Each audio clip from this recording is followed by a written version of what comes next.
সেই দিন মুখে মোহর মেরে দেওয়া হবে, দুই হাত কথা বলবে, পা সাক্ষ্য দিবে, হাত যা বলছে সবই সত্য। জমিন কথা বলবে, এরপরে আপনার হাত পা অঙ্গ প্রত্যঙ্গ কথা বলবে। আর কথা বলার জন্য পারমিশন দিবেন একজন, জোরে চিৎকার দিয়ে বলেন তিনি কে? এরপরে আর কে সাক্ষ্য দিবে?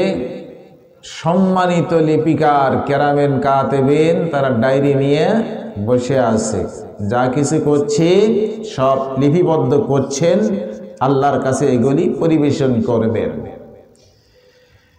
ইকরা কিতাবাকা কাফা বিনাফসিকাল ইয়াওমা আলাইকা হাসিবা। ইকরা, তুমি পড়ো, কিতাবাকা, তোমার হিসাব নিকাশের ডায়েরি তুমি পড়ো। আজকের দিনে হিসাব নেওয়ার জন্য তুমিই যথেষ্ট। তাহলে কেরামিন কাতাবিন, তারা তো আপনার হিসাব গণন লেখে। জমিন টার্গেট করছে, হাত পা অঙ্গ প্রত্যঙ্গ কথা বলবে। এরপরে ডায়েরি আপনার কাছে আল্লাহ ফেলে দিয়ে বলবেন, ইকরা কিতাবাকা, তুমি তোমার হিসাব নিকাশের এই ডায়েরি, কোথায় ভালো কাজ আর কোথায় মন্দ কাজ সবগুলো আপনার কাছে উপস্থাপন করা হবে। আর বলা হবে, আজকের দিনে আপনার ডায়েরিটা আপনিই পড়ুন, আপনি যথেষ্ট, আল্লাহর আর পড়া লাগবে না। এত ওয়াজ বক্তৃতা, গন্ডগোল যায়নি, মারামারি যায়নি, হিংসা শুধু গেছে। গেছে না আছে? কোনটা? আরে কথা বলেন, আছে না গেছে? আছে। তারপরে অহংকারের শেষ নাই, এটাও আছে। বক্তাকে রিয়া, লৌকিকতা, এটাও আছে। মিথ্যা শুধু নাই, মিথ্যা চলে গেছে। কি আছে? একটু কথা বলেন, আমার ভুল হলে আপনারা একটু শুধরিয়ে দেন, তাহলে ভালো হবে। এত কিছু খারাপ দিক সাইড আমাদের মধ্যে আছে, তারপরে আবার হিসাব করি আমি জান্নাতেই চলে গেলাম। বন্ধুগণ, এত বড় আশা না করিয়াম, একটুখানি সত্যবাদী হন, অহংকার মুক্ত হন, হিংসা মুক্ত হন, রিয়া মুক্ত হন, দয়ার দিল হন, মানুষকে হেল্প করেন, মানুষের সঙ্গে সুন্দর কথা বলেন, পিতা মাতার সেবা করে চলেন, বিবির সঙ্গে সুন্দর আচরণ করেন, আপনাকে জান্নাত দিবেন একজন, জুড়ে বলেন তিনি কে? আলহামদুলিল্লাহ কম। আলহামদুলিল্লাহ। চক্ষু দিয়ে দেখি মোরা, সোনার বেলায় কান, স্বাদের বেলায় জিহ্বা, আর নাকে নাই ঘ্রাণ। সৃষ্টি করলো কোন কারিগর? আরে সৃষ্টি করলো কোন কারিগর? নাই তুলনা যার, প্রশংসা করি আমি আল্লাহ তাআলার। আওয়াজ দিয়ে কোন আলহামদুলিল্লাহ। আলহামদুলিল্লাহি তামলাউল মিজান, নেকির পাল্লা পরিপূর্ণ হয়ে যায়। আলহামদুলিল্লাহ কোন। আফজালুল যিকির লা ইলাহা ইল্লাল্লাহ, আর আফজালুল যিকির আফজালুদ দুআ আলহামদুলিল্লাহ। লা ইলাহা ইল্লাল্লাহ সবচেয়ে বড় জিকির, এর চাইতে বড় জিকির আর কিছুই নাই। তবে সুবহানাল্লাহি ওয়ালহামদুলিল্লাহ, লা ইলাহা ইল্লাল্লাহু আল্লাহু আকবার আফজালুল কালাম, শ্রেষ্ঠ কালাম কোনটা? সুবহানাল্লাহি পড়ুন, সুবহানাল্লাহি আলহামদুলিল্লাহি ওয়া লা ইলাহা ইল্লাল্লাহু আল্লাহু আকবার। অন্তর থেকে যদি পাঠ করা হয়, অন্তর থেকে যদি পাঠ করা হয়, অন্তর থেকে এই চারটা কালিমা যদি পাঠ করা হয়, আল্লাহ রাসূল বলেছেন আপনার জন্য আসমানের 7টা দরজা খুলে যায়, আপনার জিকির সরাসরি আল্লাহর দরবারে পৌঁছে যায়। জোরে জোরে বলেন সুবহানাল্লাহ। সুবহানাল্লাহ বললে ভালো হয় না খারাপ হয়? ভালো হয়। আমরা একটু বলে নিই তো, এই পর্যন্ত যদি 100 বার সুবহানাল্লাহ পড়া হয়, এখানে না পড়েন এককভাবে পড়বেন, সমস্যা নাই। ভাই উক্তাবুলাহু আলফু হাসানা, 100 বার যদি সুবহানাল্লাহ পড়া হয় খালেস নিয়তে, আপনার আমল নামায় 1000 নেকি প্রদান করা হয়। সহিহ মুসলিমের হাদিস, অমান্য করার কোনো উপায় নাই। আসন দরদি ভাইরা, একটু করে সামনের দিকে যাই, ধৈর্য ধারণ করে কিছু কথা আপনি সঙ্গে নিয়ে যাবেন, তাহলে ভালো হবে। রক্তের রং লাল দেখি, মধু কেন মিষ্টি, দুধ কেন সাদা হয়, দেহে যোগায় পুষ্টি। শীত যখন চলে যায় শুরু হয় গ্রীষ্ম, বসন্ত ডাকে কোকিল ফোটে ওঠে দৃশ্য। আল্লাহু আকবার বলেন। মহিষের চাম কালো, শিং দুটো লম্বা, মহিষের চাম কালো, শিং দুটো লম্বা, হাতির চোখ ছোট কেন, পা 4টি খাম্বা। মাঠে বেলে ধান হয়, পানি ফল পুকুরে, গোতা মারে গরু মহিষ কামড়াই কুকুরে। নানা রঙের মানুষ দেখি, সুর কেন এক নয়, দুটি চোখ কালো দেখি, দাঁত কেন সাদা হয়। আল্লাহু আকবার বলেন। মাছি কেন মরে দেখি, মৌমাছি মধুতে, আরে মাছি কেন মরে দেখি, মৌমাছি মধুতে। ডাবে কেন পানি হয়, তরকারি কদুতে।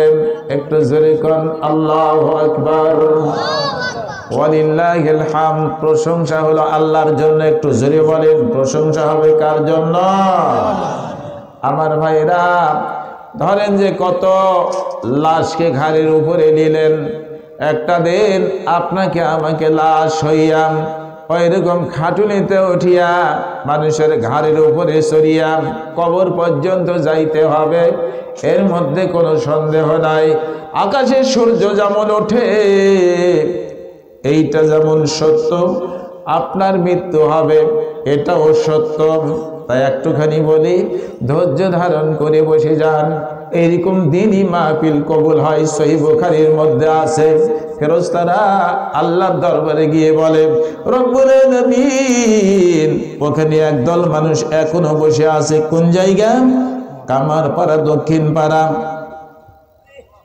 ওখানে এখন একদল মানুষ বসে আছে। আরে ওরা কি চাই? তো বলে, আল্লাহ ওরা জান্নাত চাই। আপনারা কি চান একটু বলেন? জান্নাত। আপনারাও জান্নাত চান। জান্নাত কি দেখেছেন না দেখে নাই? দেখলে কি হতো? তো বলছে দুনিয়া তারা চাইতো না। তাহলে বলো তারা কি চাই না? বলছে ওরা জাহান্নাম চায় না। আমরা তো কেউ জাহান্নাম চাই না। কি বলেন, জাহান্নাম চাই? কেউ চাই না। ছেলেও চাই না, মেয়েও চাই না, বুড়াও চাই না, বুড়িও চাই না, কেউ জাহান্নাম চায় না। আল্লাহ বলেন, তারা কি জাহান্নাম দেখেছেন না? জাহান্নাম দেখে নাই। দেখলে কি হইতো? দুনিয়া চাইতো না, সব সময় সেজদায় পড়ে থাকতো। আল্লাহ খুশি হয়ে বলে, ফেরেশতারে যারা উপস্থিত আছে মাহফিলে, তাদের অতীত জিন্দেগির গুনাহের রাশি মাফ করে দিলাম। একটু আওয়াজ দিয়ে বলেন সুবহানাল্লাহ। কলিজার থেকে একটু বের করে বলেন আলহামদুলিল্লাহ। আল্লাহ গো, জাহান্নামের বিবৃতি অনুযায়ী, জাহান্নামের বর্ণনা অনুযায়ী আমরা কেউ জাহান্নাম সইতে পারবো না। রব্বুল আলামিন আমাদের জন্য জাহান্নাম হারাম করে দিয়া রব্বুল আলামিন জান্নাতের ব্যবস্থা করে দিও। ও দরদি ভাইরা আমার, এমন করিয়া আল্লাহর কাছে একটুখানি ফরিয়াদ করবেন। বলে যাই রে, বলে যায় যে আয়াতে কারিমে তেলাওয়াত করলাম সূরা আহজাব থেকে, এখানে 10টা গুণের কথা বলা আছে। 1 মিনিটের মধ্যে বলে যাই, এই 10টা গুণ যদি আপনার মধ্যে থাকে, আল্লাহ আপনাকে মাফ করবেন, বিরাট পুরস্কার দিবেন। বিরাট পুরস্কারের নাম একটু জোরে বলেন, বড় পুরস্কারের নাম কি? আরে বলেন, বড় পুরস্কারের নাম জান্নাত। আল্লাহ 1 নম্বরে ক্ষমা করবেন। আরে ক্ষমা যদি না হয় কেমনে আপনি জান্নাত পাবেন? আল্লাহ ক্ষমা করবেন আর আমাকে আপনাকে আল্লাহ জান্নাত দান করবেন। একবার জোরে আওয়াজ দিয়ে বলেন আলহামদুলিল্লাহ। দেখেন তো এই 10টা গুণ আপনার মধ্যে আছে কিনা, একটুখানি সরেন। 1 নম্বর হলো ইন্নাল মুসলিমিনা ওয়াল মুসলিমাত। 2 নম্বর হলো ওয়াল মুমিনিনা ওয়াল মুমিনাত। 3 নম্বর হলো ওয়াল কানিতিনা ওয়াল কানিতাত। 4 নম্বর হলো ওয়াস সাদিকিনা ওয়াস সাদিকাত। পাঁচ নম্বর হলো ওয়াসাদিকিনা ওয়াসাদিকাম। তারপরে বলা আছে ওয়াল খাশিনা ওয়াল খাশিয়াম ওয়াল মুতাসাদ্দিকিনা ওয়াল মুতাসাদ্দিকাত। 8 নম্বর বলা হলো ওয়াসাইমিনা ওয়াসাইমাম। 9 নম্বর বলা হলো ওয়াল হাফিজিনা ফুরুজাহুম ওয়াল হাফিজাম। 10 নম্বরে বলা হলো ওয়াযাকিরিনা আল্লাহ কাসীরাম ওয়াযাকিরাম আ'আদাল্লাহু লাহুম মাগফিরাতান ওয়া আজরান আযীমা। একটু আওয়াজ দিয়ে বলেন আল্লাহু আকবার। 10টা গণ। 1 নম্বর মুসলমান নর নারী,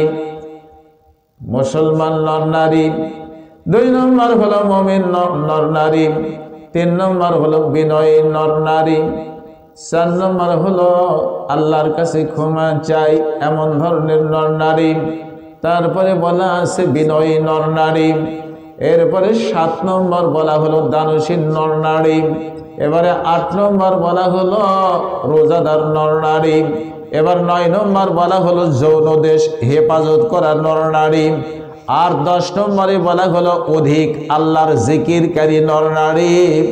এদের জন্য আছে আল্লাহর কাছে ক্ষমা, আর আল্লাহর কাছে আছে বিরাট পুরস্কার, ওইটা হলো জান্নাত। 2 হাত আকাশের দিকে তুলে জোরে বলেন আল্লাহু আকবার, লিল্লাহি তাকবীর। হাত উঠেনি কার কার একটু দেখতে চাই। ভয় করছেন কি জন্য? এই হাতগুলো তো একটু সাক্ষ্য হয়ে যায়, আল্লাহর দরবারে সাক্ষ্য হয়। বসে আছি এখানেও ফেরেশতা, হাত তুলেছেন এখানেও ফেরেশতা। একটু জোরে চিৎকার দিয়ে বলেন আল্লাহু আকবার, লিল্লাহি তাকবীর। আল কোরআনের আলো। হাত নামান। কার দরবারে হাত তুলেছিলাম? আর একটু জোরে বলেন কার দরবারে? আর একটুখানি বলে যায় আল্লাহ নিজ হাতে আপনাকে জান্নাত দান করবেন। আবার 10টা গুণ যদি আপনার মধ্যে থাকে। 1 নম্বর হলো আল্লাহ তুশরিকু বিহি শাইআম, আল্লাহর সঙ্গে শিরিক করা যাবে না। সবচেয়ে বড় অপরাধ শিরিক করা, মস্ত বড় পাপ অপরাধ করা। যেই ব্যক্তি শিরিক করে না ওই ব্যক্তিকে আল্লাহ জান্নাত দান করবেন। একটু জোরে আওয়াজ দিয়ে বলেন সুবহানাল্লাহ। বেশি কথা এই সম্পর্কে আমি বলতে চাই না। 2 নম্বর কথা বন্ধু, ওয়াবিল ওয়ালিদাইনি ইহসানা, আব্বা আম্মার সেবা করতে হবে, দয়া করতে হবে। পিতা মাতার সেবা করলে, দয়া করলে একজন খুশি হয়। একটু জোরে বলেন কে খুশি হয়? পিতা মাতার সেবা করবেন, আসমানের মালিক খুশি হয়ে যাবেন। একবার জোরে আওয়াজ দিয়ে বলেন আলহামদুলিল্লাহ। নম্বর 3, ওয়ালা তাকতুলু আওলাদাকুম মিন ইমলাক, সন্তান হত্যা করবেন না। এই জন্য তোমার সঙ্গে সন্তান খাবে, এই জন্য সন্তান হত্যা করিও না। আমরা তো করি 1টা 2টা 3টা, নেওয়ার পরে আর সন্তানই নাই। বাদ কন্ট্রোল, ছেলে হোক আর মেয়ে হোক সাবধান হয়ে যান। অনেকে মন্তব্য করেছে ভ্রূণ হত্যা করা, এটাও সন্তান হত্যা করার পর্যায়ভুক্ত। বন্ধুগণ, কিয়ামত দিবসে আল্লাহ যদি ধরে ফেলেন, আল্লাহ যদি বলেন কিসের জন্য সন্তান হত্যা করেছো, সেই দিন যদি এই সন্তান যদি বলে রব্বুল আলামিন দুনিয়ার বুকে আসতাম, আমার বাবা মা আমারে আসতে দেয় নাই, সেদিন আপনার আমার কি অবস্থা হইবে? বেশি সন্তান যার রাজকীয় চলাফেরা এই দুনিয়াতে তার। একটু জোরে আওয়াজ দিয়ে বলুন আলহামদুলিল্লাহ। আমাদেরকে ধনী আর গরিব বানানোর মালিক একজন, জোরে আওয়াজ দিয়ে বলেন তিনি কে? আল্লাহ বলতে ভয় লাগে নাকি? একটু আওয়াজ দিয়ে বলেন তো আল্লাহ। আরো জোরে বলেন আল্লাহ। এরপরে 4 নম্বর হলো ওয়ালা তাকরাবুল ফাওয়াহিশা মা যাহারা মিনহা ওয়া মা বাতান, তুমি খারাপ কাজের ধারে আশেপাশে যেও না, মন্দ কাজে তুমি যেও না, শয়তানের কাজে যেও না, ফাহিশ কর্মে যেও না। নির্লজ্জ মহিলার কাছে তুমি যেও না, পর্দা নিশীন মহিলার কাছে যেও না, মহিলাকে দেখলে ফেল ফেল করে তুমি চেয়েও দেখো না। ওয়ালা তাকরাবুল ফাওয়াহিশা, খবরদার খবরদার নির্লজ্জ কাজের আশেপাশে যাইও না। আর আমরা ঢুকাই পড়লাম। কথা কি মিথ্যা হলো নাকি? আরে কোরআন থেকে তো বলা হচ্ছে, হাদিস থেকে বললে তবুও ভেজাল হয়। কোরআন থেকে কোনো ভেজাল আছে নাকি? ওয়ালা তাকতুলুন নাফসাল্লাতী হারামাল্লাহু ইল্লা বিল হক যালিকুম ওয়াসাকুম বিহি লাআল্লাকুম তাআকিলুন। একবার জোরে আওয়াজ ছেড়ে দিয়ে বলুন আল্লাহু আকবার। আমার দরদি ভাইরা, আল্লাহ বলেন তোমরা মানুষ মার্ডার করিও না, তোমরা মানুষ মার্ডার করিও না, হক পন্থা ছাড়া মানুষ মার্ডার করিও না। মানুষ মার্ডার করা হারাম। একটু জোরে বলেন, মানুষ মার্ডার করা কি? আল্লাহ নিষেধাজ্ঞা দিয়েছেন। এরপরে শুনে রাখেন, 3 প্রকার ব্যক্তিকে হত্যা করা যায়। যে ইসলাম ছেড়ে দিয়েছে মুরতাদ, তারে হত্যা করো। যে মানুষকে অন্যায়ভাবে হত্যা করে তাকে হত্যা করো। মানুষকে অন্যায়ভাবে হত্যা করেছে তাকেও হত্যা করো। একে কেসাস বলা হয়। 3 নম্বর, যদি কোনো বিবাহিত পুরুষ আর নারী ব্যভিচারে লিপ্ত হয়ে যায়, আল্লাহ বলে তারে হত্যা করে ফেলো, তারে হত্যা করে ফেলো, তারে হত্যা করে ফেলো। এবারে 6 নম্বর বলে যায়, ওয়ালা তাকরাবু মালাল ইয়াতীম ইল্লা বিল্লাতী হিয়া আহসানু হাত্তা ইয়াবলুগাল হাদিয়ু হাত্তা ইয়াবলুগা। আল্লাহ পাক এইখানে বললেন, তুমি এতিমের মাল অন্যায় করে ভক্ষণ করিও না। এতিমের মাল অন্যায় করে ভক্ষণ করিও না। এতিমের মাল অন্যায় করে ভক্ষণ করা হারাম, বড় পাপ।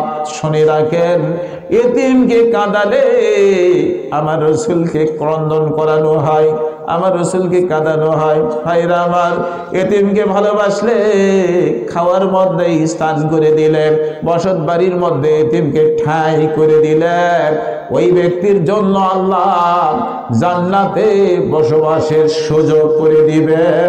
একবার জোরে আওয়াজ দিয়ে বলুন আলহামদুলিল্লাহ। এতিমকে ভালোবাসলে আল্লাহ খুশি হয়। এই একটু জোরে বলেন, এতিমকে ভালোবাসলে কে খুশি হয়? আরো জোরে সরে বলেন, কে খুশি হয়? এইবারে 7 নম্বর বলে যাওয়া, আউফুল কাইলা ওয়াল মিজানা বিল কিস লা নুকাল্লিফু ইল্লা ওয়াসআহা। ওজন করবে, মেপে দিবে, সঠিকভাবে মেপে দাও। কারসাজি করিও না, এটা বড় পাপ, বড় পাপ, বড় পাপ। এক জায়গাতে বলা হয় নাই। সাবধান, হুঁশিয়ার হয়ে যায়।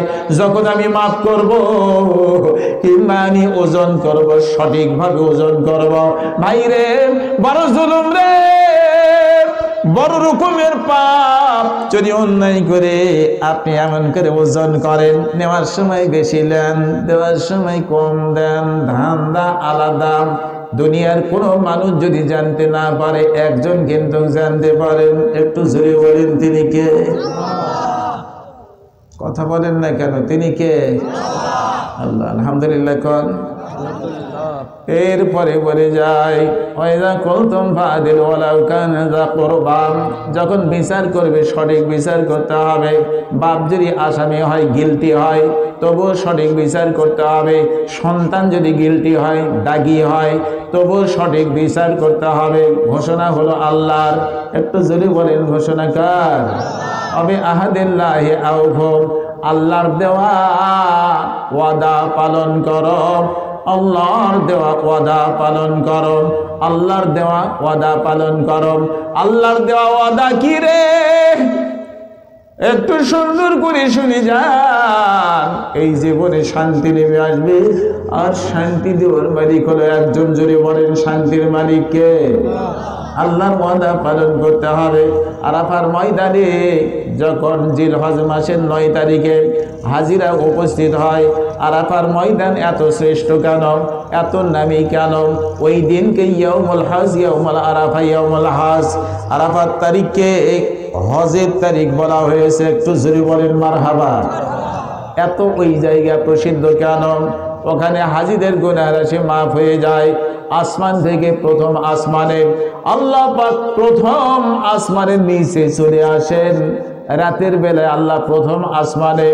আর হজে আরাফাত তারিখে বলা আছে আল্লাহ পাক এবার নিকটতম আসমানের নিচে নেমে আসেন। আসার কারণ আর ক্ষমা করার কারণ হলো এই জায়গাতে বাবা আদমের পিঠ থেকে যত কায়নাত যত রূহ বা মানুষ এইখানে পিঠ থেকে বের করা হয়, তখন পিপিলিকার আকৃতি এইরকম ক্ষুদ্র ক্ষুদ্র আমরা ছিলাম। ওই সময় আল্লাহ বলেছিলেন আলাস্তু বিরব্বিকুম, আরাফার ময়দানের যত মানুষ পৃথিবীর বুকে আসবে তোমরা সাক্ষ্য দাও আমি কি তোমাদের রব নয়? ওই সময় আমরা সবাই বলেছিলাম ক্বালু বালা, আল্লাহ গো তুমি আমাদের হক মাওলা, তুমি আমাদের একমাত্র আল্লাহ।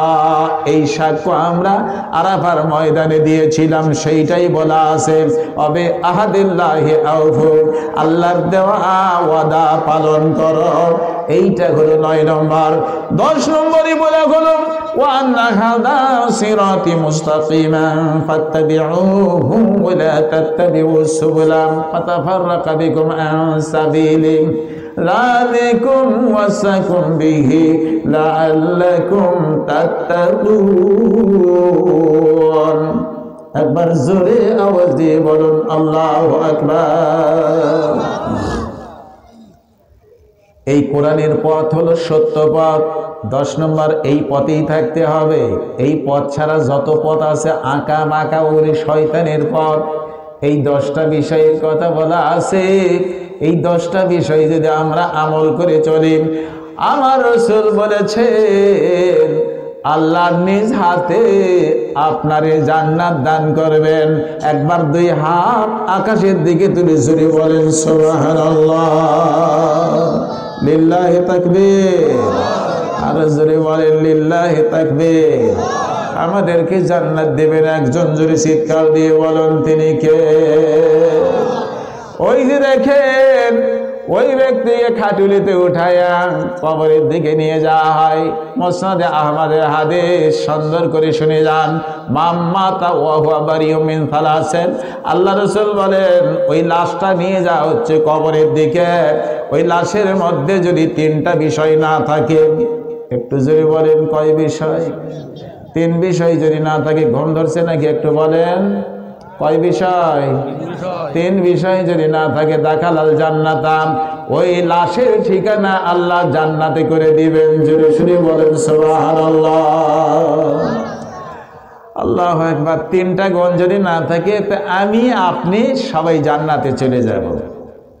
কোন কোন 3 গুণ একটুখানি বলে যাই। 1 নম্বর বলা আছে মিনাল কিবির, অহংকার থাকা চলবে না। 2 নম্বর ওয়াল গুলুল, প্রতারণা থাকবে না। আমানতের খিয়ানত থাকবে না। মসজিদ মাদ্রাসা ক্লাবের ইত্যাদি টাকা মার্কডাউন করবে না। 3 নম্বর বলা হলো ওয়াদাইন, ঋণ নাই ওই ব্যক্তির মধ্যে। আমার রাসূল বলেন দাখালাল জান্নাত, ওই ব্যক্তির ঠিকানা আল্লাহ জান্নাতে করে দিবেন। আর একবার চিৎকার দিয়ে জোরে জোরে বলেন সুবহানাল্লাহ। কি সুন্দর কথা। আহারে নাই, আমানত নাই, অহংকারে ভরপুর। অনেকের আবার ঋণ আছে, জান্নাতে যাওয়ার প্রতিবন্ধকতা সৃষ্টি করে। এগুলি যেন না থাকে, আমরা যাতে জান্নাতে যাইতে পারি। আল্লাহ গো খারাপ গণ থেকে আমাদেরকে তুমি হেফাজত করো। সবাই বলি আল্লাহুম্মা আমিন। অপর হাদিসে বলা আছে, এটাও মুসনাদে আহমদের হাদিস, যার মধ্যে 4টা গুণ আছে। ওই ব্যক্তির দুনিয়ার সব সম্বল যদি হারিয়ে যায়, ওই ব্যক্তির সব যদি হারিয়ে যায়, তবু ওই ব্যক্তির কবরে ভয় নাই, মিজানে ভয় নাই, সিরাতে ভয় নাই, কোনো জায়গাতে ভয় নাই রে। যদি 4টা গুণ আপনার মধ্যে থাকে। 1 নম্বর হলো আমানতদার। আপনি একজন আমিন, আমানতের খিয়ানত করবে না। 2 নম্বর সত্যনিষ্ঠা, 3 নম্বর উত্তম চরিত্র, 4 নম্বর হালাল খাদ্য। আবারও বলে যায় আমানতদার হবে ওই ব্যক্তি 2 নম্বর সত্যবাদী হবে, 3 নম্বর উত্তম চরিত্রের অধিকারী হবে, 4 নম্বর ওই ব্যক্তি হক হালাল খায়, হারাম খায় না। এই ব্যক্তির ঠিকানা আল্লাহ জান্নাতে করে দিবেন। আরো বলা আছে কবরে, হাসরে, মিজানে, সিরাতে কোন জায়গাতে এই ব্যক্তির ভয় নাই। একবার জবান ছেড়ে দিয়ে জোরে জোরে বলেন সুবহানাল্লাহ, আর একবার বলেন আলহামদুলিল্লাহ। এক্ষুনি বলে যাই রে প্রত্যেকটা দিনের রুটিন কি হওয়া দরকার। অনেকের মধ্যে মাত্র 5টা কথা বলে যায়, আমল করে চলবেন ভাই, জীবনে শান্তি আসবে, অশান্তি দূর হয়ে যাবে। একটুখানি হাদিস থেকে বলে যায় আপনাদের কাছে এই 5টা বিষয় আমল করে যদি চলতে পারেন, পর্দা নিষেধ মা, জীবন ধন্য হবে। মা গো, এই জীবনে শান্তি নেমে আসবে। কবরে যখন যাবেন আপনার সঙ্গে সম্মানজনক আচরণ করা হবে। আমার আম্মা জান পর্দা নিষেধ মা, 5টা বিষয়।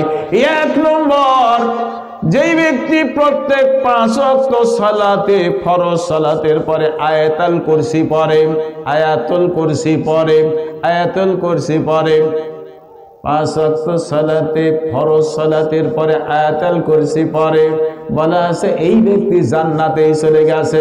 একটু জোরে বলেন সুবহানাল্লাহ। মাঝখানে বাধা শুধুমাত্র মৃত্যু, মৃত্যু হয়ে গেলেই জান্নাতে চলে যাবে। একটু জোরে আওয়াজ দিয়ে বলুন সুবহানাল্লাহ। শয়নের সময় যদি আয়াতুল কুরসি পড়েন, আপনার নিরাপত্তা বিধানের জন্য আল্লাহ একজন ফেরেশতা মোতায়েন করেন, আর শয়তান সমস্ত রাত আপনার ক্ষতি করতে পারবে না। আর একবার জোরে আওয়াজ ছেড়ে দিয়ে বলুন সুবহানাল্লাহ। যারা আয়াতুল কুরসি জানা নাই তাকে মুখস্থ করার জন্য একটুখানি আমি আপনাদের কাছে অনুরোধ রেখে গেলাম। আল্লাহু লা ইলাহা ইল্লাহু আল হাইয়ুল কাইয়্যুম لا تأخذه سنة ولا نوم له ما في السماوات وما في الأرض من ذا الذي يشفع عنده إلا بإذنه يعلم ما بين أيديهم وما خلفهم ولا يحيطون بشيء من علمه إلا بما شاء وسع كرسيه السماوات والأرض ولا يعوده حفظهما وهو العلي العظيم একবার জোরে বলেন আল্লাহু আকবার। একে ইসমে আজম বলা হয়। দোয়া করবেন রে, দোয়া করার আগে ইসমে আজম পারেন, দোয়া কবুল হয়ে যাবেন। এক জায়গাতে জাদু করা হচ্ছে, উজু থাকার না থাক 4 জনে 4 কর্ণর দণ্ডায়মান হয়ে, 4 কর্ণারের দণ্ডায়মান হলে দেখবেন জাদুকর ফেল করেছে, তার জাদু আর কোনো কাজে লাগতেছে না। এই ইসমে আজম আয়াতুল কুরসির মধ্যে এত শক্তি আছে। একটু জোরে বলেন সুবহানাল্লাহ। কি একটু জোরে করুন আলহামদুলিল্লাহ। এই আয়াতুল কুরসি হলো আল্লাহর আরশের খুঁটিতে অবস্থান করতেছে। সুবহানাল্লাহ কর। ওখানে তাসবিহ তাহলিল করে, আপনি পড়বেন, আল্লাহর ওই সিংহাসনের চতুর্দিকে এটা ঘুরতে থাকে। আলহামদুলিল্লাহ কর। তাহলে 5টা বিষয় এখন আয়াতুল কুরসি। 2 নম্বর যেই কথা বলছিলাম সূরা মুলক, তাবারাকাল্লাযী বিয়াদিহিল মুলক ওয়া হুয়া আলা কুল্লি শাইইন কাদির। প্রত্যেকটা রজনীতে আপনি এই সূরাটা পাঠ করবেন। 30টা আয়াত কারিমা মাত্র এই সূরা। সূরার নাম হলো সূরা মুলক। একটু বলেন সূরার নাম কি? আরে ভাই বলেন সূরার নাম। সূরা মুলক আপনি সুন্দর করে তেলাওয়াত করবেন। আল্লাহ রাসূল বলেন যেই ব্যক্তি কন্টিনিউ রজনী বেলায় সূরা মুলক পড়ে, রজনী বেলায় সূরা মুলক পড়ে, পর্দা নিষেধ মারে সূরা মুলক প্রত্যেকটা রজনীতে পড়ার জন্য আমি বলছি, তাহলে আপনার কবরের আযাব আল্লাহ মাফ করে দিবেন। একবার জোরে আওয়াজ ছেড়ে দিয়ে বলুন সুবহানাল্লাহ। নম্বর 3 যেটা বলে যায় সাইয়্যিদুল ইস্তিগফার, গুনাহ মাফের সর্দার, গুনাহ মাফের সর্দার।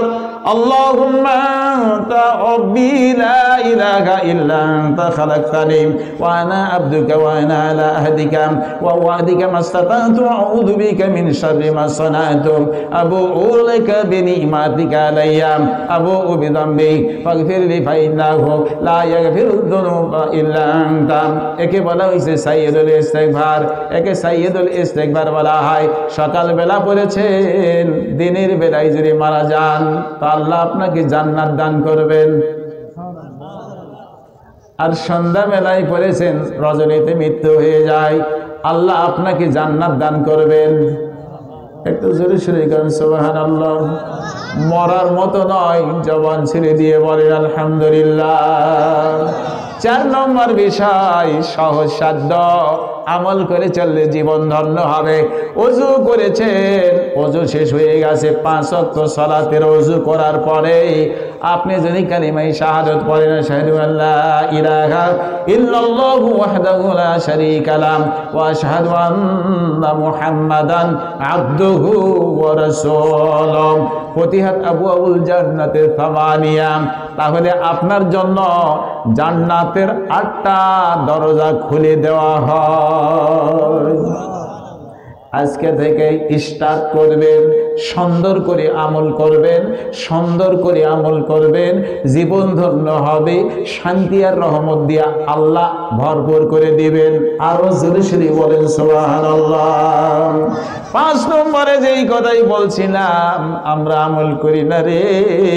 মুয়াজ্জিন যখন আজান দেয়, এদা সামি'তুমুল মুয়াজ্জিনাম, তুমি যখন শুনবে মুয়াজ্জিনের কথা, আজান যখন দেয় মুয়াজ্জিন, তখন তুমি আজানের জবাব দাও, তখন তুমি আজানের জবাব দাও। মা বোন সুন্দর করে শুনে রাখেন, মা মুয়াজ্জিন যখন বলে আল্লাহু আকবার আল্লাহু আকবার, তখন তুমিও বলো আল্লাহু আকবার আল্লাহু আকবার।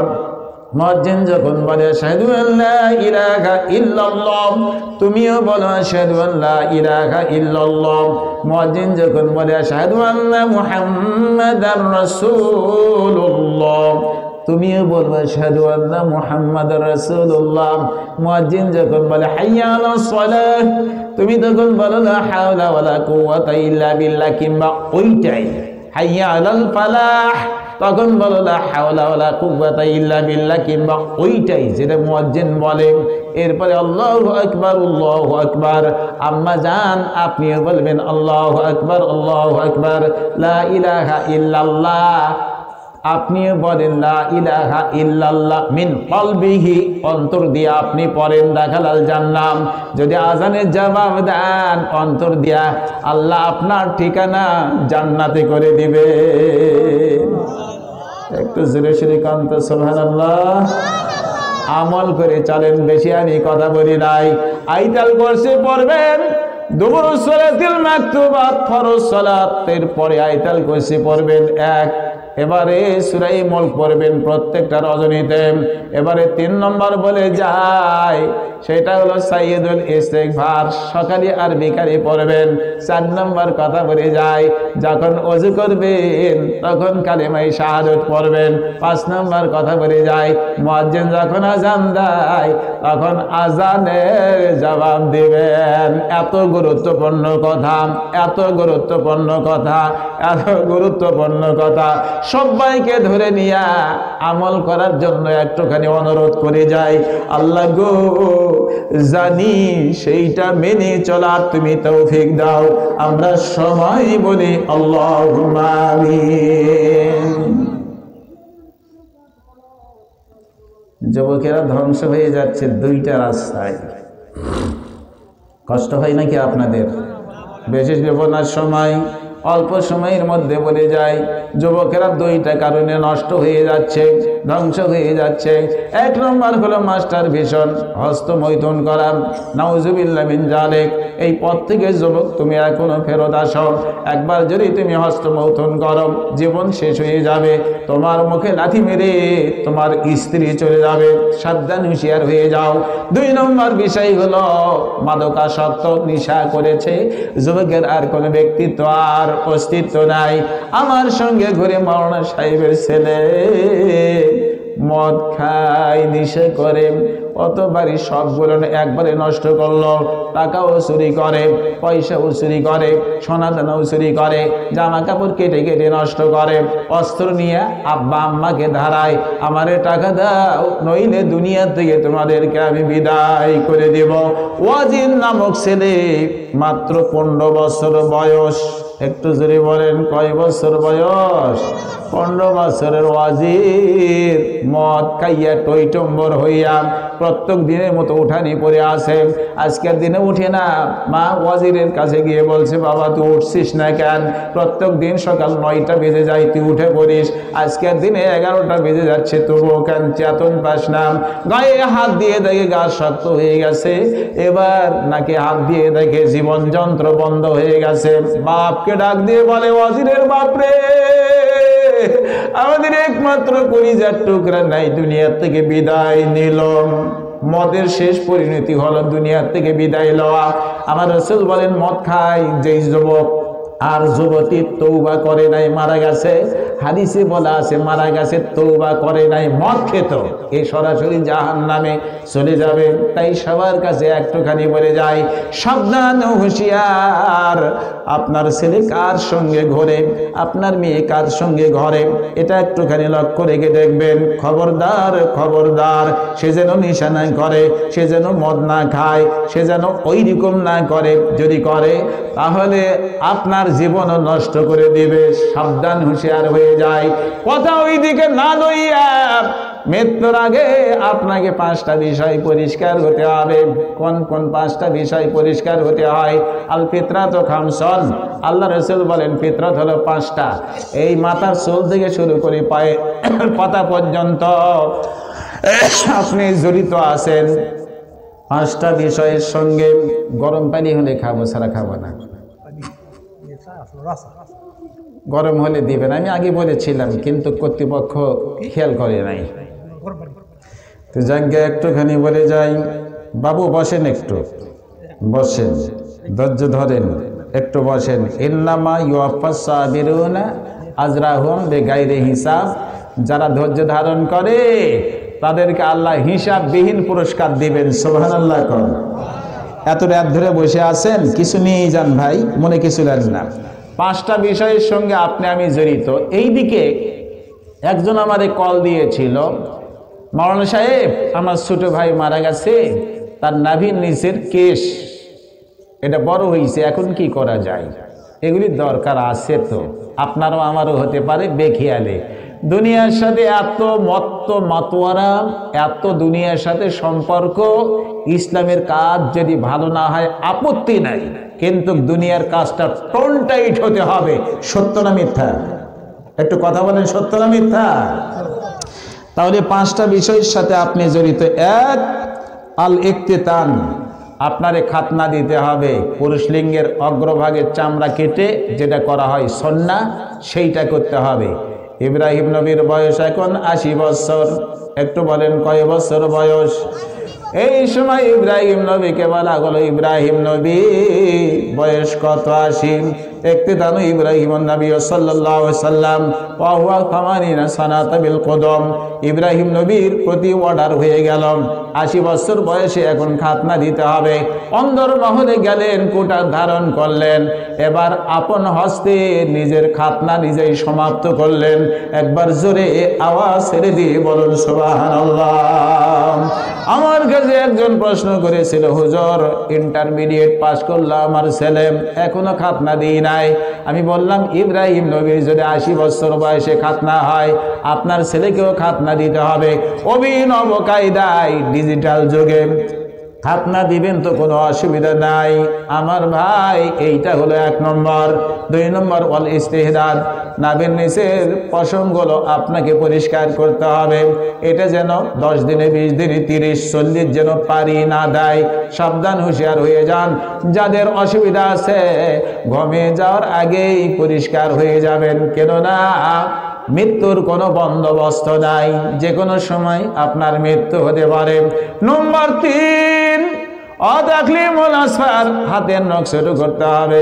মায়েরা বোনেরা যদি থাকেন, আপনার কলেজে স্কুলে পড়ুয়া মেয়ের যদি হাতের আঙ্গুল বড় হয়ে যায়, দেরি করবেন না মা, বাড়িতে গিয়া তার আঙ্গুলগুলো একটু পরিষ্কার করে দিবেন। আঙ্গুল বড় রাখা শরীয়ত বিরোধী, সুন্নাহ বিরোধী কাজ। 4 নম্বর বলে যাই অন্নাথ ফুলে বেতে বগল পরিষ্কার করবেন, ওটাও যেন 40 পার না হয়। 5 নম্বর বলে যায় অকাসর শারিবি ওয়াউফুল্লোহা, মোষ শুরু করবেন, দাড়ি গোলন বড় করে ছেড়ে দেবেন। এই 5টা বিষয় আপনি ফিটফাট হইয়া এবার ফজরের সালাত আদায় করতে যান। আগের নামাজের চাইতে আজকের দিনের সালাতের মধ্যে আপনি বেশি মজা পাবেন। একবার জোরে আওয়াজ ছেড়ে দিয়ে বলুন সুবহানাল্লাহ, আর একবার আওয়াজ দিয়ে বলেন আল্লাহু আকবার। আল্লাহ সবচেয়ে বড়, একটু জোরে বলেন সবচেয়ে বড় কে? মুয়াজ্জিন যদি আল্লাহু আকবার বলে 12 বছর, একটু জোরে বলেন কয় বছর? 12 বছর যদি মুয়াজ্জিন আজান দেয়, বলা আছে ওয়াজাবাত লাহুল জান্নাত, মুয়াজ্জিনের জন্য আল্লাহর জান্নাত ওয়াজিব হইয়া যায়। একটু জোরে সরে বলেন সুবহানাল্লাহ। মুয়াজ্জিন 12 বছর আজান দিবে রে, 12 বছর আজান দিবে। আজান দেওয়ার মানুষ পাওয়া যায় না, ইমামতি করার মানুষ পাওয়া যায়। অথচ হাদিসে বলা আছে আল্লাহুম্মা গফির লিল মুয়াজ্জিন, আল্লাহ মুয়াজ্জিনকে মাফ করে দাও। ও আরশিদুল আইম্মাম, আর ইমামকে আল্লাহ শপথ দান করো। দোয়ার মধ্যে কম বেশ হয়ে গেল, ইমামের মধ্যে অহংকার থাকতে পারে, তাই আল্লাহ বললেন যে শপথ দাও, রসুল বললেন শপথ দাও। আর মুয়াজ্জিনের জন্য বললেন আল্লাহ মুয়াজ্জিনকে তুমি ক্ষমা করে দাও। একবার জোরে আওয়াজ ছেড়ে দিয়ে বলুন সুবহানাল্লাহ। আজান দিলে জান্নাতে যাওয়া যায়, 12 বছর আজান দিলে আল্লাহর জান্নাত ওয়াজিব হয়ে যায়। এইদিকে একজন ব্যক্তি জিজ্ঞাসা করছে ইয়া রাসূলুল্লাহ, মুয়াজ্জিন তো একজন হবে মাত্র, আমরা কি জান্নাতে যেতে পারবো না?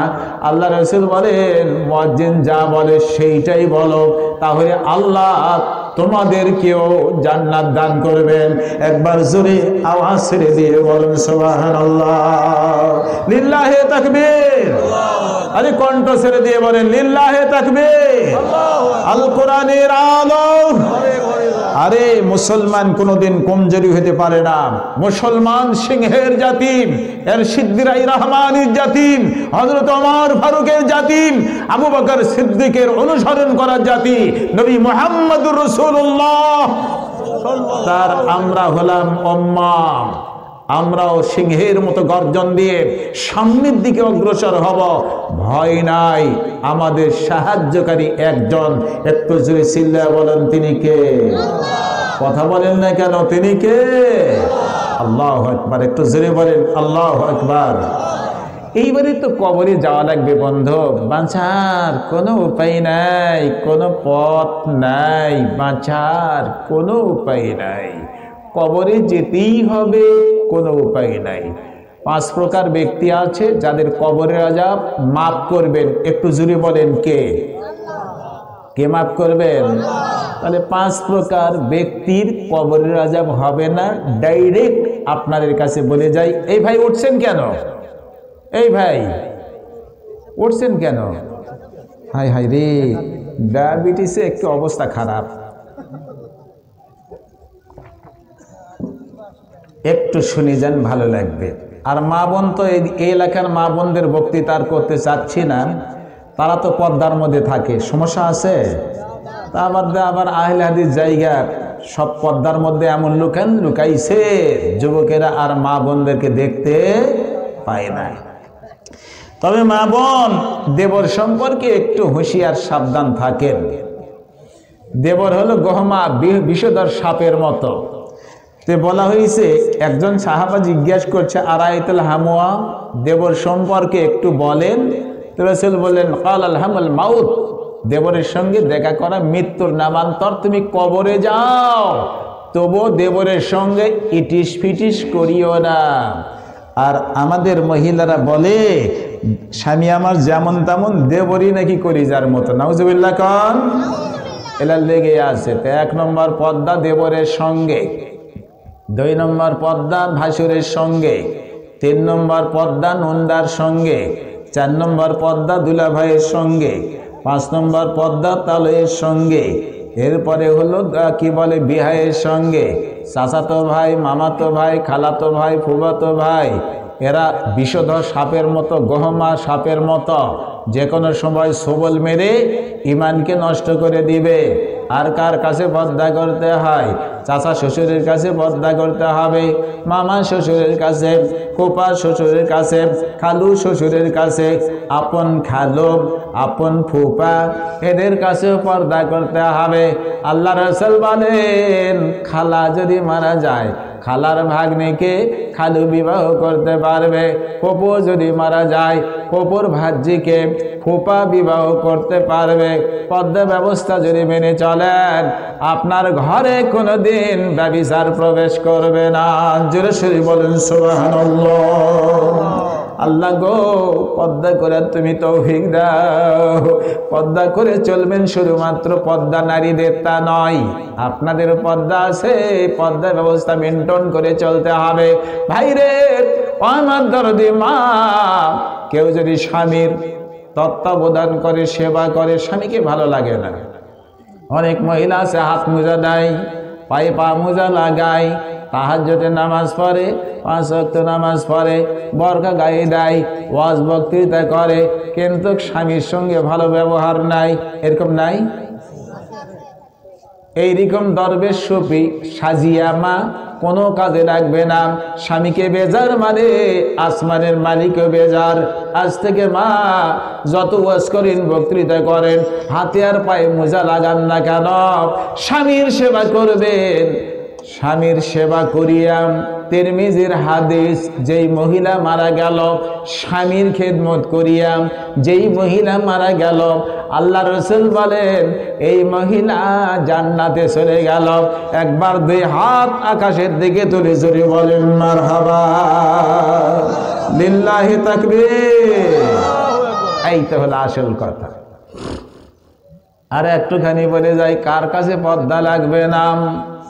মা বোনদের কাছে সুন্দর করে বলা হলো ওয়ালিয়াযরিবনা বিখুমুরিহিন্না আলা জিয়ুবিহিন্না। নারী জাতি রে, তোমার মাথার কাপড় ওড়নাটা বক্ষের উপরে ঝুলাইয়া দাও।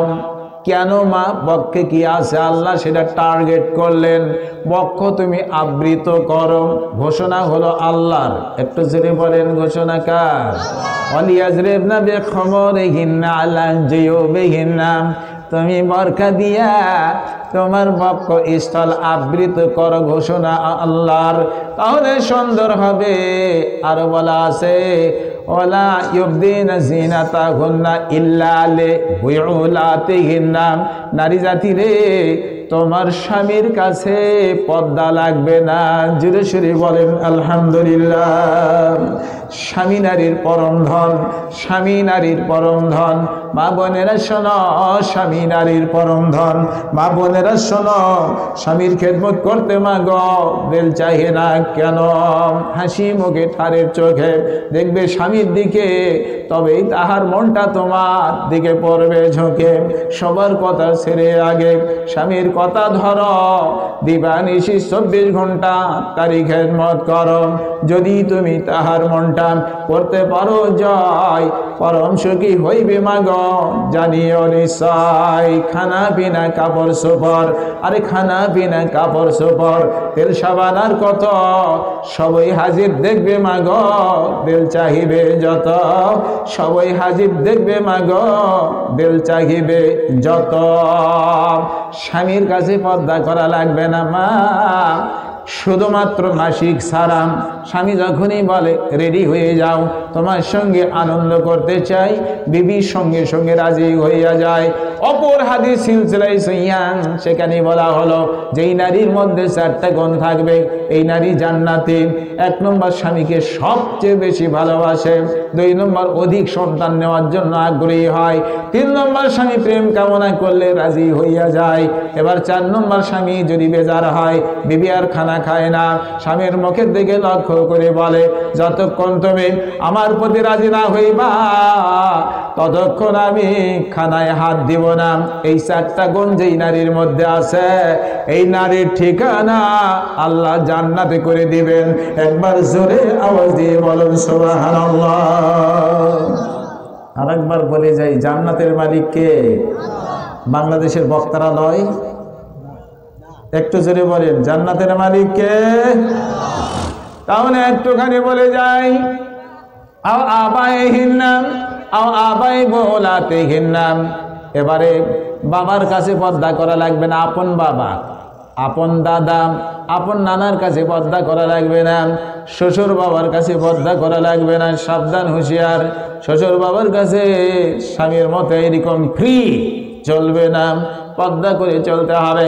একদিন একজন জিজ্ঞেস করছে, হুজুর আমি বিদেশ থেকে আসলাম, আমার মা ইন্তেকাল করেছে, আমার টকবগাই স্ত্রীকে রেখে আমি সৌদি আরবে গেলাম, ওইখানে আমি ছিলাম, আমার ছোট্ট ভাই মাদ্রাসায় পড়ে, বাড়িতে আমার স্ত্রী আর আমার আব্বা বসবাস করে, 2 জনের মধ্যে অসৎ সম্পর্ক, শ্বশুর আর বৌমার মধ্যে অসৎ সম্পর্ক এবার শুরু হয়ে গেল, শেষ পর্যন্ত দেখা যায় ব্যভিচারে লিপ্ত হয়ে গেল। এরপরে যখন বলা হচ্ছিল তখন বলা হলো অসুস্থ হয়ে আমার বাবা মারা গেল, এখন কি অবস্থা হুজুর একটুখানি বলেন। আমি বললাম বাপকে মাফ করতে পেরেছে কিনা একটু বলো। বলছে আমি মাফ করলাম, কিন্তু আমার কলিজা থেকে বাপের দুশ্চরিত্রের কথা এখনো যাচ্ছে না, আমি বলতে পারছি না। আমি তাই বলছিলাম সাবধান, হুঁশিয়ার হয়ে যাবেন। দেবরের কাছেই হোক আর যারই কাছে হোক না কেন, আমরা সুন্দরভাবে মাথায় কাপড় দিয়া নিজকে আবৃত রাখব, তাহলে বিপদ হওয়ার কোনো সম্ভাবনা নাই। একটু জোরে আওয়াজ ছেড়ে দিয়ে বলুন আলহামদুলিল্লাহ। আপনার এই নাম, এরপরে ছেলের কাছে পর্দা লাগবে না, আলহামদুলিল্লাহ কোন? ছেলের কাছে পর্দা লাগবে না সেটাও বললেন। আও আপনার বৌলাতিহিন নাম, স্বামীর ছেলের কাছেও পর্দা লাগবে না। তারপরে বলা চাও ইখওয়ানিহিন নাম, ভাইয়ের কাছে পর্দা করা লাগবে না। আও ইখওয়ানি বৌলাতিহিন নাম বলা হয়েছে, এখানে সুন্দর করে বলা হলো আপনার ভাতিজার কাছে, আপন ভাতিজার কাছে পর্দা লাগবে না। তারপরে আপনার ভাগিনার কাছে, আপন ভাগনার কাছে পর্দা লাগবে না। আও নেশাইহিন না, আশেপাশের মহিলা, বাড়ির মহিলার কাছে পর্দা নাই। আমি তাবিঈনা গায়রে উলিল ইরবাতি মিনার রিজালে, আল্লাহ রাব্বুল আলামিন বললেন যেই পুরুষটার সেক্স নাই তার কাছেও পর্দা শিথিল। আবি তাবিঈনা গায়রে উলিল ইরবাতি মিনার রিজাল, ছোট্ট ছেলে এখনো অন্দর মহলের খবর জানে না, এই ছোট্ট ছেলের কাছেও পর্দা করা লাগবে না। একটু জোরে আওয়াজ দিয়ে বলেন আলহামদুলিল্লাহ। আমার মাইরা বোনেরা একটুখানি বলে ছেড়ে দিচ্ছে ইনশাল্লাহ। এরপরে বলা হলো ওয়ালা ইয়াযরিবনা বিআরজুলিহিন্না লিইউলামা মা ইউখফিনা মিন জিনাতিহিন্না ওয়া তুবু ইলাল্লাহি জামিআন আইয়ুহাল মুমিনুনা লাআল্লাকুম তুফলিহুন। আল্লাহু রাব্বুল আলামিন বলেন, নারী জাতিরে পায়ের নপুরের ব্যাস তুলিয়া, হাতের চুরি ঝুমকার তুলিয়া তুমি রাস্তায় চলিও না, নিষেধ করলেন আল্লাহ। একটু জোরে বলেন নিষেধ করলেন কে? আল্লাহ। আর একটা কথা, সেটা হলো আমাদের ফরজ সালাতের পর যে আমরা হাত তুলি না, এগুলি দলিল নাই তাই তুলি না, কিন্তু এছাড়া অন্যান্য জায়গাতে হাত তোলার দলিল আছে। একবারে সেরা তুলতে বোরাও যেন উঠে না যায়। যে কোনো সময় আপনি হাত তুলে আহাল বর্গের জন্য, নিজের জন্য দোয়া করতে পারেন। উঁচু করে সুন্দর করে এককভাবে হাত তুলেন, কোনো নিষেধ নাই। এরপরে আপনার কবরের পাশে এককভাবে গেছেন, হাত তুলে দোয়া করেন, কোনো নিষেধ নাই। যুদ্ধের ময়দানে হাত তুলে দোয়া করেন, সূর্য চন্দ্র গ্রহ লেগেছে, হাত তুলে দোয়া করেন, নিষেধ নাই। আহাল বর্গের জন্য হাত তুলে দোয়া করেন, নিষেধ নাই। আল্লাহর ঘর দেখেছেন, সঙ্গে সঙ্গে হাত তুলেন, আপনার নিষেধ নাই। সাফা পাহাড়ের উপরে, মারওয়া পাহাড়ের উপরে আল্লাহ রসুল হাত তুলেছেন, তাহলে এই যে দেখছেন আরাফার ময়দানে হাত তুলেছেন এককভাবে। এরপরে আপনার মুজদালিফায় হাত তুলেছেন, পাথর মেরেছেন, ছোট এবং বড় জমরায় 11 এবং 12 তারিখে জিলহজ মাসের, এখানে আল্লাহ রসুল হাত তুলেছেন। কাজে হাত তোলাও একটা আদব। রাত্রে তাহাজ্জুদের নামাজ পড়ে একটু মনের ভিতরে তৃপ্তি আসতেছে না, অনেক কষ্ট, আর বিশেষ করে আরবির উপরে আমাদের কোনো ভালো জ্ঞান নেই, হাত তুলবেন ওই সময়। কিন্তু ফরজ নামাজের পর নেই, করলাম না, কিন্তু যেখানে আছে সেখানে যাতে করে তুলি আল্লাহর কাছে নিবেদিত প্রাণ নিয়ে খুশু খুশু সহকারে এবং মানে সুপি সারে আল্লাহকে ডাকতে পারি। আল্লাহ তৌফিক দাও, সবাই বলে আল্লাহুম্মা আমিন। আমার দরদি ভাইয়েরা একটুখানি শুনে যান। 1 নম্বর হলো, কোনো ব্যক্তি যদি শুক্রবার দিনে মারা যায়, দিনটা গেছে শুক্রবার, আজকের এই রাত কিন্তু আর শুক্রবার না, এটা শনিবার হয়ে গেছে। শুক্রবার দিনে কোনো ইমানদার পরহেজগার যদি মারা যায়, মায়েরা শুনে রাখেন, ইমানদার হতে হবে। মামিন মুসলিমিন ইয়ামুতু ইয়াউমাল জুমআ, নাসাইর হাদিস। কোনো ব্যক্তি যদি শুক্রবার দিনে মারা যায়, আল্লাহ তাআলা তার কবরের আযাব মাফ করে দেন। সুবহানাল্লাহ। নম্বর 2, এইবারে বলে যায়, জিহাদের ময়দানে কেউ যদি মারা যায়, আল্লাহ পাক তার কবরের আযাব মাফ করে দিবেন, বলেন সুবহানাল্লাহ। তবে এইখানে ওই কথা বলা আছে, ইল্লা দাইন, ঋণ থাকলে কিন্তু সেটা হবে না ভাই। শহীদ হলে গুনাহের রাশি মাফ হয়ে যায়। ইনদাহু ইউরজাকুন, যারা শহীদ হয়ে যায়, আল্লাহ কোরআনুল কারীমে বলেন, ওয়ালা আছে ওয়ালা তাহসাবান্নাল্লাযীনা কুতিলু ফী সাবিলিল্লাহ। আল্লাহ বলেন, যারা শহীদ হয়ে যায় তাদেরকে মৃত্যু বলিও না, ওরা অন্ধকার কবরে আল্লাহর পক্ষ থেকে খাবার পায়। সুবহানাল্লাহ। আল্লাহর পক্ষ থেকে খাবার পাই। শহীদ তো আমরা হব না, মরণ তো হবেই। সাধারণভাবে মরণ হতে পারে, সাপে দংশাতে পারে, পানিতে পড়ে, আগুনে পড়ে, অ্যাক্সিডেন্ট করে মারা যেতে পারেন। মৃত্যুর হাত থেকে কেউ তো বাঁচতে পারবে না। কিন্তু যদি আপনি শহীদ হন, তাহলে বলা আছে শহীদে ইন্দাল্লাহে সেত্তু খেসাল, শহীদ ব্যক্তির জন্য 6টা বৈশিষ্ট্য আছে। 1 নম্বর হলো ইগফারু লাহুম ফি আউয়ালি দাফাতিন, শহীদ হয়ে গেছে, রক্ত জমিনে পড়ার আগেই আল্লাহ পাক আপনার আমার জিন্দেগির গুনাহ রাশি মাফ করে দিবেন। জোরে বলেন সুবহানাল্লাহ। 2 নম্বর বলা হলো, ওই ব্যক্তির কবরের আযাব মাফ করে দেওয়া হবে। একটু জোরে সুরে বলেন সুবহানাল্লাহ। নম্বর 3 বলা আছে, ওয়াহুম মিন ফাজাই ইয়াউমাইযিন আমিনুন, কিয়ামত দিবসে আল্লাহ পাক আপনাকে নিরাপদে রাখবেন। একটু জোরে সুরে বলেন সুবহানাল্লাহ। নম্বর 4 ইমানের পোশাক আপনাকে পরিধান করে দেওয়া হবে। আরো জোরে সুরে বলেন সুবহানাল্লাহ। 72 জন হুর আপনাকে দেওয়া হবে।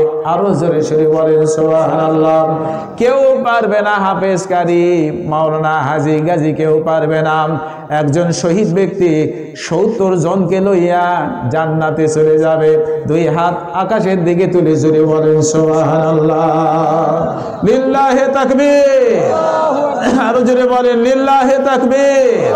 তাহলে শুক্রবারে মারা গেলে কবরের আযাব মাফ, শহীদ হলে কবরের আযাব মাফ।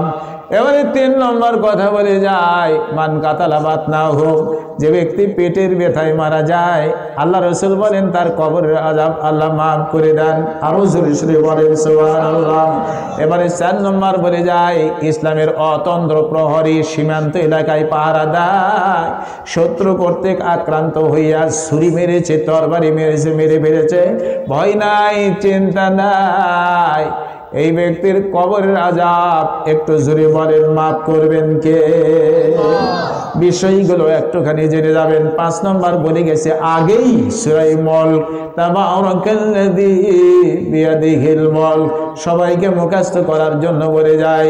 শুরু বক্তৃতা শুনবেন, আল্লাহর কালাম পড়বেন না, তাহলে হবে না। সূরা মুলক প্রত্যেকটা রজনী বেলায় পড়বেন, বেশি সময় লাগবে না, বেশি সময় লাগবে না, বেশি সময় লাগবে না। আমরা পড়ে থাকি, আপনাদেরকে পড়ার জন্য বলে গেলাম। আমার রাসূল বলেন, যেই ব্যক্তি সূরা মুলক কন্টিনিউ রজনী বেলায় পড়ে মারা যাবে, কবরে যাবে, এই ব্যক্তির কবরে আযাব আল্লাহ মাফ করে দিবেন। একটু জোরে আওয়াজ ছেড়ে দিয়ে বলেন আলহামদুলিল্লাহ। শুনে গেলেন রে? এইবার আপনাদেরকে লইয়া একটুখানি বলে যায় মা বোন, আরো 8টা কথা আপনাদের জন্য বলে যায়। কি বলেন, বিরক্ত হন নাকি? আরো 8টা কথা আপনাদের জন্য বলে যায়। যেই মহিলা জাহান্নামী, রাসূল জাহান্নামী বলে গেছে। কোন মহিলা জাহান্নামে যাবে? 1 নম্বর বলা আছে, যেই মহিলা মাথায় কাপড় দেয় না, মাথায় কাপড় দেয় না, নির্লজ্জ অবস্থায় হাঁটে ঘাটে স্কুলে কলেজে চলে যায়। আমি তো দেখি নিজেও এইরকম দেখে থাকি, আপনাদেরকে বলে যাই এইরকম যেন না হয়। এখন তো সবাই পর্দা করে আলহামদুলিল্লাহ। কোনো মহিলা যদি মাথায় কাপড় না দেয়, বেপর্দা নির্লজ্জ অবস্থায় বাহিরে যায়, জাহান্নামে যাবে। 2 নম্বর ওই মহিলার কথা বলা আছে, যে স্বামীর সঙ্গে তর্ক করে, স্বামীকে অসম্মান করে, এই মহিলাও জাহান্নামে যাবে। 3 নম্বর বলে আছে, স্বামীকে ছেড়ে দিয়া পরকিয়া, অন্যর প্রেমে পড়ে গেছে, এই মহিলাও জাহান্নামে যাবে। 4 নম্বর কথা বলা আছে, যেই মহিলা ফরজ গোসল সময় মতো করে না, এই মহিলাও জাহান্নামে যাবে। একটুখানি বলে যায়, স্বামী মিলন করিয়া রাতের বেলায় গোসল করে নিয়াম সময় মতো ফজরের সালাত আদায় করবেন, মা আমার আল্লাহ খুশি হয়ে যাবেন। 5 নম্বর কথা বলে যায়, যে মহিলা মিথ্যা কথা বলে আর সগলখর। 6 নম্বর কথা বলে যায়, হিংসা করে, অমকের শান্তি দেখে আর শান্তি পায় নাই, জ্বলে পড়ে মরে, হিংসা করে, এই মহিলা জাহান্নামে যাবে। 7 নম্বর বলে যায়, যেই মহিলা কথায় কথায় অভিশাপ করে, কত শাশুড়ি অভিশাপ করে, মাইয়েতের জন্য অভিশাপ করে, স্বামীকে অভিশাপ করে। 8 নম্বর বলে যায়, স্বামীর প্রতি অকৃতজ্ঞ মহিলা, এও জাহান্নামে যাবে। মা গো সাবধান, হুঁশিয়ার হয়ে চলি, কয়দিন আছে দুনিয়ার বুকে। মা, আপনার শ্বশুর, আপনার শাশুড়ি, এদের সঙ্গে সুন্দর আচরণ করবেন। একজন হাফেজার কথা বলে যায়, একজন হাফেজার কথা বলে যায়, শাশুড়ি বলছিল ওই মেয়েকে বাড়ির বউ হিসাবে নিব না, কারণ ও কোরআনুল কারীম তেলাওয়াত করবে, ও তো সংসারের কাজ করবে না।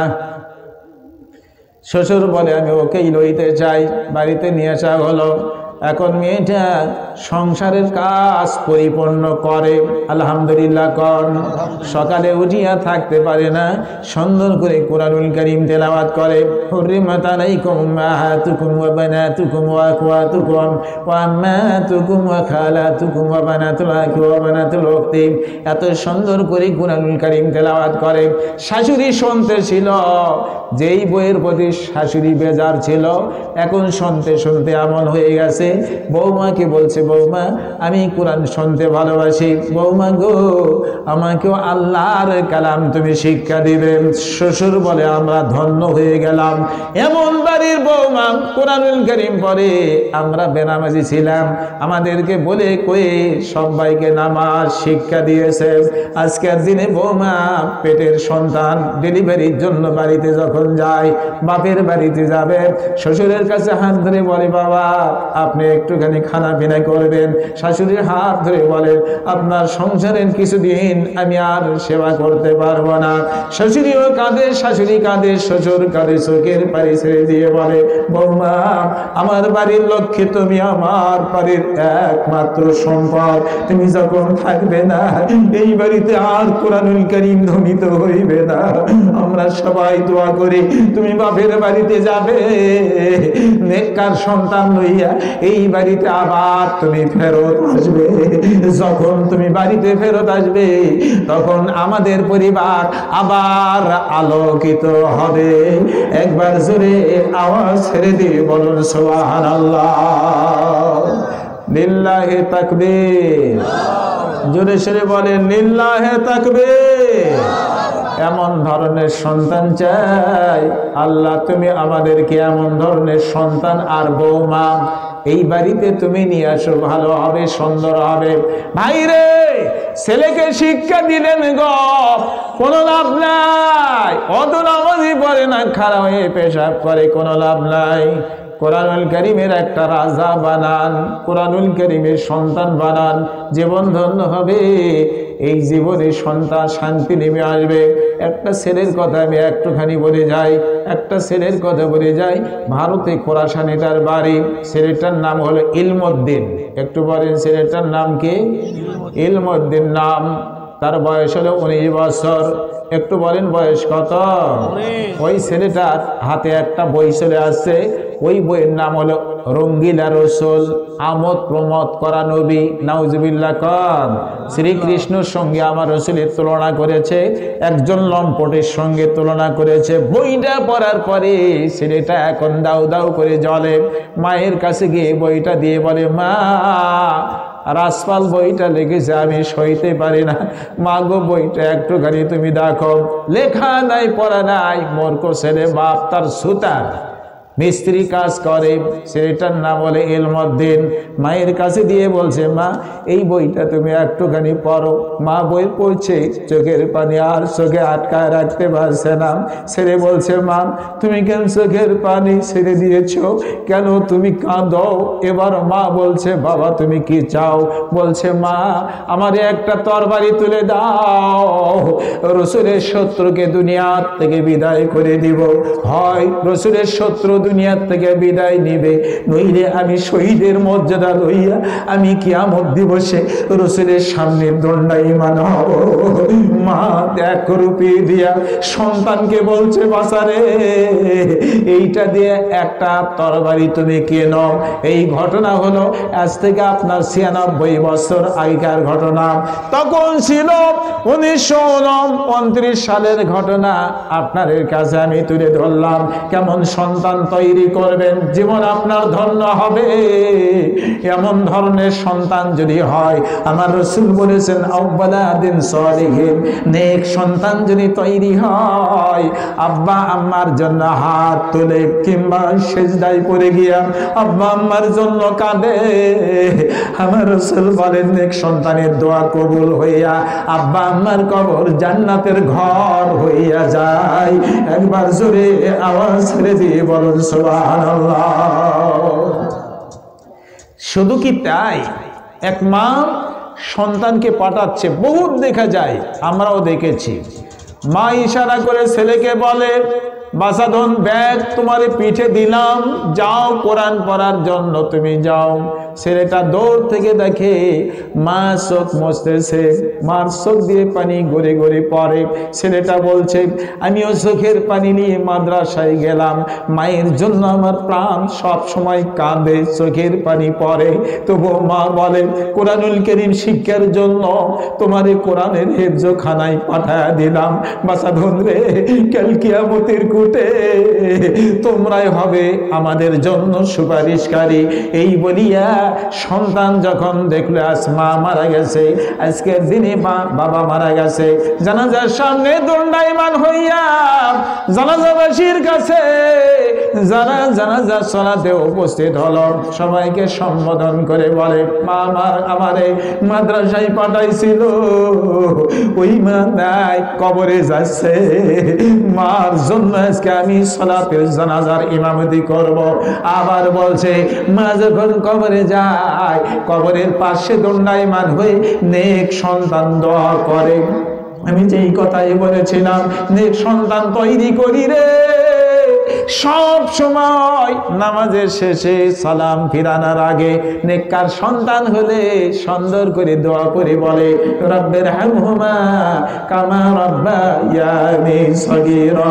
রব্বুল আলামিন, শৈশবে যেমন করিয়া আমার আব্বা আম্মা আমারে মানুষ করেছিল, রব্বুল আলামিন ওই আব্বা আম্মার উপরে তোমার খাস রহমত নাজিল করো। আমার দরদি ভাইরা, নেক সন্তান যদি দোয়া করে, বিশ্বনবী বলেছেন নদীর স্রোতের মতো সওয়াব আব্বা আম্মার কবরে পৌঁছে যায়। জোরে সরে বলেন আলহামদুলিল্লাহ। আজকের দিনে সেই ইলমউদ্দিন তরবারি ক্রয় করে নিয়া রাসপালের বইয়ের দোকান, সেখানে গিয়ে দণ্ডায়মান হলো। জনগণকে জিজ্ঞাসা করে, চাচা ওইটা কি রাসপাল? তে বলছে হ্যাঁ ওইটাই রাসপাল। আর একজনকে জিজ্ঞাসা করে, ওটা কি রাসপাল? তা হ্যাঁ ওটাই রাসপাল। আর একজনকে বইটা বের করে বলে, এই যে রঙ্গিলা রসুল এর লেখক হলো রাসপাল, ওটা কি ওই ব্যক্তি? বলছে হ্যাঁ ওইটাই ওই ব্যক্তি। প্রায় ঘন্টা দেরি করার পরে এবার রাসপালের কাছে গিয়ে বইটা বের করার আগে জিজ্ঞাসা করছে, চাচা আপনি কি রসুলের বিরুদ্ধে কিতাব লিখেছেন, বই লিখেছেন? তো বলছে আমি লিখেছি। অসুবিধা কি? আপনার নাম কি? রাসপাল। হ্যাঁ বেটা আমার নাম রাসপাল। কি হয়েছে? বুকের মধ্যে থেকে বই বের করে বলছে, এই বইয়ের লেখক আপনি কি নাম? বলছে আমি লেখক। কি হয়েছে? বলা মাত্র বুকের ভিতরে চাকুম এবার বের করিয়া রাসপালের বুকের মধ্যে ঢুকা দিয়াম, দুনিয়ার থেকে বিদায় করে দিয়াম, ইসলামের দুশ্মনকে বিদায় করে দিয়াম। এবারে ইলমউদ্দিন ওখানে খাড়া হয়ে আসে, পালাইছে নাম। সবাই পরামর্শ দেয়, ইলমউদ্দিন রে এখনই ভাগিয়ে যাও, তোমাকে পুলিশ অ্যারেস্ট করবে, তোমারে এখনই হাতে হ্যান্ডকাপ লাগানো হবে। এই সময় ইলমউদ্দিন বলে, ভয় করি নাই, ভয় করার জন্য ইসলামের দুশ্মন রসুলের দুশ্মনকে আমি দুনিয়ার থেকে বিদায় করি নাই।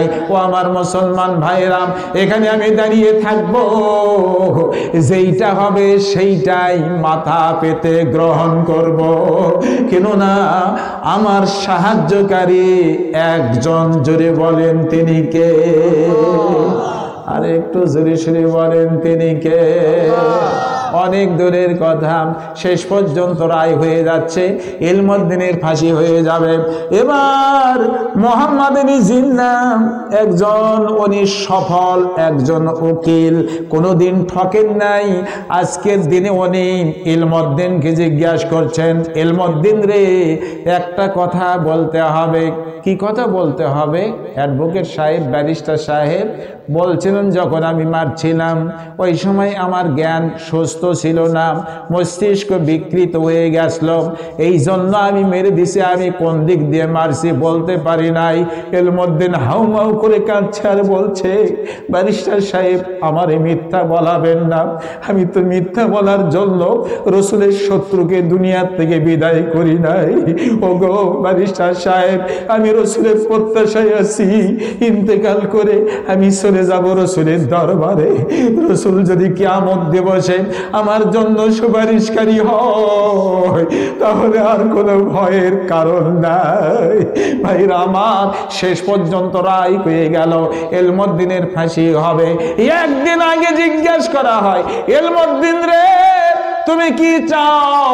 ইলমউদ্দিন বলে, আমি কিচ্ছুই চাই না, ফাঁসি কাস্টে যাওয়ার আগে আমি শুধুমাত্র 2 রাকাত নামাজ পড়তে চাই। এইবারে হিন্দু হাকিম সাহেব বলছিল, নামাজের সময় তারে দেওয়া হইবে না।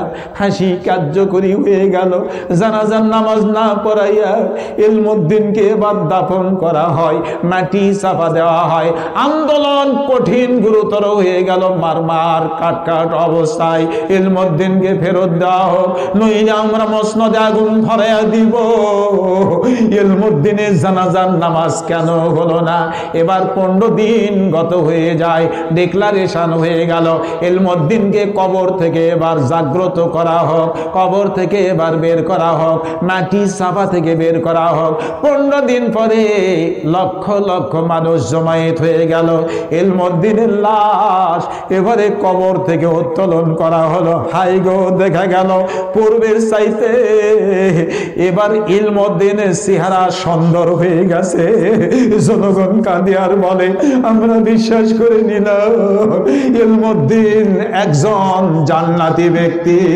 ভাইরা আমার, সেই আজ থেকে 96 বছর আগে ইলমউদ্দিনের জানাজায় 5 লক্ষর বেশি মানুষ তারা জানাজায় যোগদান করেছিল। একবার জোরে আওয়াজ দিয়ে বলেন আল্লাহু আকবার, লিল্লাহে তাকবীর। আল কোরআনের আলো